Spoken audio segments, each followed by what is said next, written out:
It's Monday story time. Today's part 2 of how I met Amanda. Bop-bop-ba-doo-ba-dop-ba-doo. Man, are my arms tired.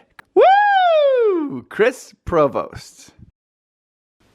Okay, so just to recap what happened in last week's story is how I went to the ER because my heart was giving me some problems, and the doctor prescribed me a vacation. Gave me a little thing on a vacation, and now you're all caught up. So I have this prescription to go on a vacation, and I call my best friend Greg, and I'm like, hey, let's go on a vacation. I gotta go for my doctor. And Greg's like, sure, what, any excuse? That's as good as any excuse.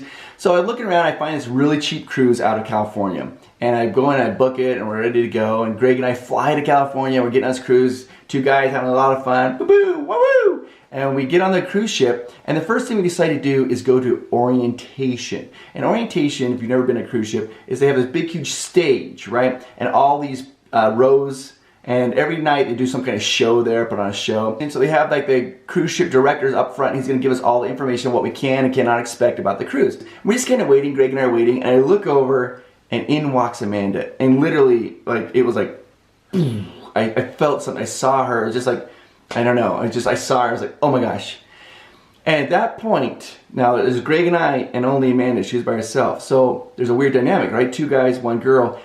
Which guy gets to go ahead and pursue the girl? Now, I'm gonna go ahead and reveal this time-honored tradition, ladies, and I probably shouldn't do this, since a lot of men might get hate mail from men for revealing how we choose who can go and pursue a woman. But this is how it does. And this is passed down from father to son, from generation to generation to generation. So I see Amanda, and I immediately go, dibs. Now, here's how it works. As I say dibs, then I have to say no battle, okay? If I say dibs and then say no battle and Greg says nothing, I win. But if I say dibs and Greg says battle before I say no battle, then we have to do paper, rock, scissors.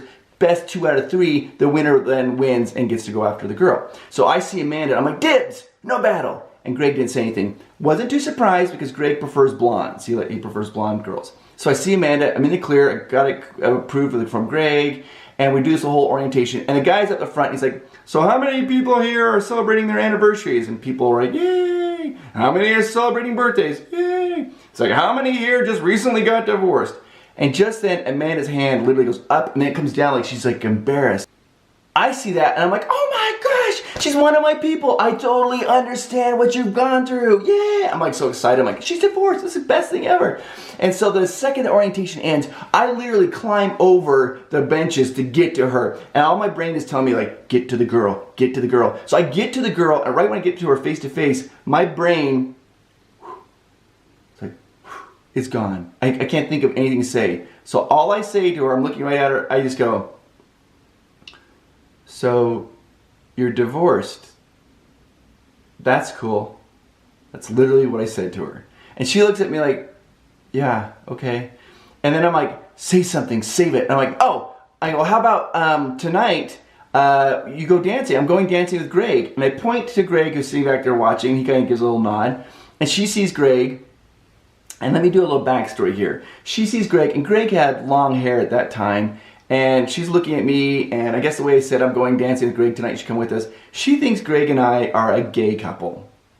And I have no idea why she'd even think that. Is it because Greg has long hair? Is it because we were on a cruise ship out of California? I have no idea why that thought would even cross her mind.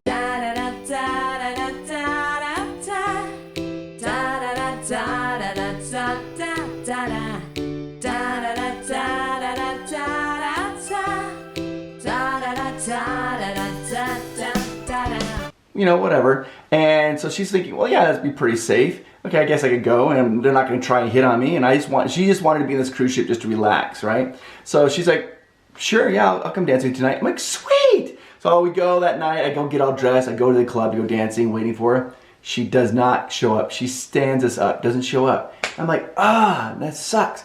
The next day we're at Catalina Island. We're going around Catalina Island, and Greg is certified in basically every certification for diving. He even works for Patty, the main certification company, and he sees like this diving, scuba diving stuff. He's like, hey, I want to go check that out. So we walk over there, and guess who's standing there in full scuba gear? Amanda. She's in full scuba gear and she's with her instructor, just the two of them, and they're on this little cement pier, these steps that go into the water, right? And I see her and I'm like, hey! And she turns and looks at me, I'm like, where were you last night? You didn't show up. Now what I didn't know is Amanda is terrified, I mean terrified of water. So the way she thought she would overcome this fear is if she got certified in scuba diving. And so this is her first dive in the ocean. She's done in classroom. This is the first big dive. So she's standing on the ledge of these steps, terrified.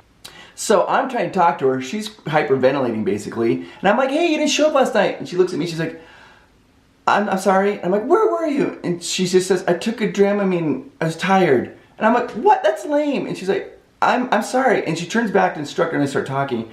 And I go, hey, wait, I'm gonna take your picture. And she turns, look, and I take this picture of her. Click, and you can see that picture right now. And then I'm like, I got your picture. If you give me your cell phone number, I can text it to you. And she just kind of looks at me and gives like a little thumbs up. And then she turns back, it's all ready, and she's standing on this cement step to go into the water.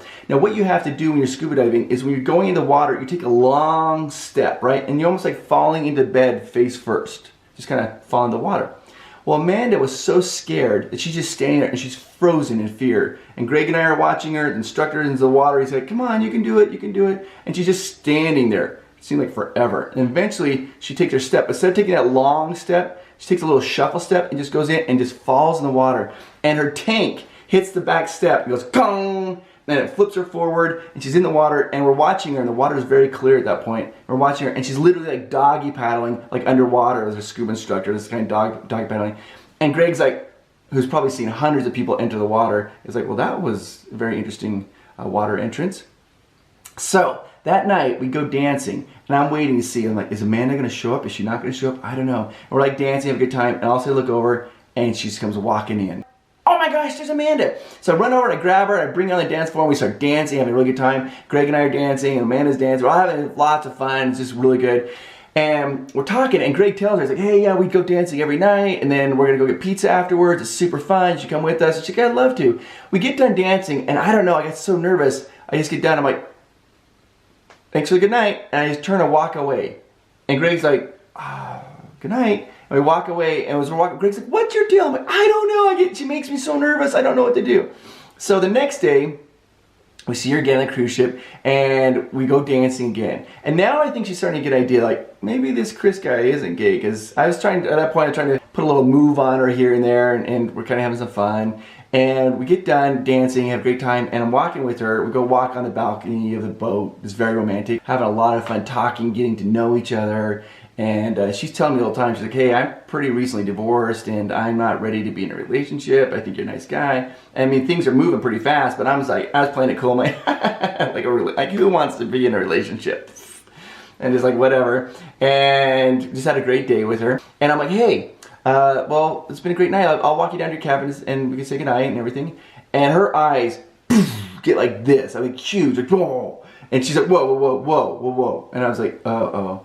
She's like, hey, listen, she's like, I'm a single lady, I'm on a cruise ship by myself, and she's like, the last thing my dad said to me when I came out here was, don't let any guy know where your cabin is because you don't want any stalkers or anything like that. And I was like, well, okay, I get it. Safety first. So I'm like, I'll walk you down to the floor that you're on. So we walk her down to some floor, there's some stairs, and I say goodnight, and she's like, goodnight, and I walk back upstairs and I go back to my room. Well, the next day on Saturday, we go have a great time, same thing, have a fun day, hanging out together, and at the end of the night, I walk her down to that little floor, I say goodnight to her, and she goes off. And Sunday morning wakes up, it's our last day, we're getting off the cruise. The phone in our room rings. It's like, and we're getting ready to get off the boat, right? And the little room rings, I answer it, and it's Amanda. She's like, hey, she's like, I just want to make sure I do see you before we leave. And I was like, okay, yeah. I said, we're just getting our bags and checking out now. And she's like, oh, so am I. And then she's kind of paused. She's like, if you want to come down to my room and you can help me carry some luggage, and I'd really appreciate it. And I was like, awesome. Oh, sure, you bet. I'm like, what's your room? And she's like, 230.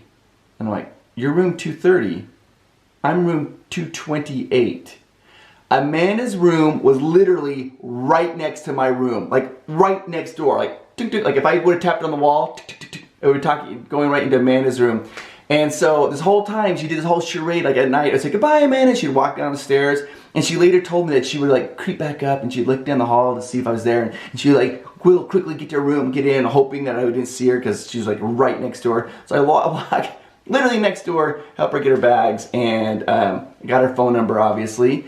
And I said, hey, I told her, as we were leaving the cruise ship, I actually told her, I was like, I know this is super fast, but we would have an amazing life together. And she just starts laughing. She's like, okay, psycho. And starts laughing, and I get her phone number. And that was the beginning of my courtship with Amanda. She was a hard one to reel in. I will tell you that right now. I had to go visit her in San Diego, go visit her in China. There were all these other guys. I had to basically date her for 2 years because there's a lot of guys that were trying to date her, and I had to chase her around the world. But it took some time. Eventually, a couple years later, she agreed to marry me. Maybe I'll tell that story some other time. But that's the story of how I met Amanda. If you haven't already, please subscribe right now. Subscribe to my channel. Every Monday I tell a new story, every Wednesday I tell a new joke, and I hope you guys have a fantastic week. Thanks guys, bye-bye.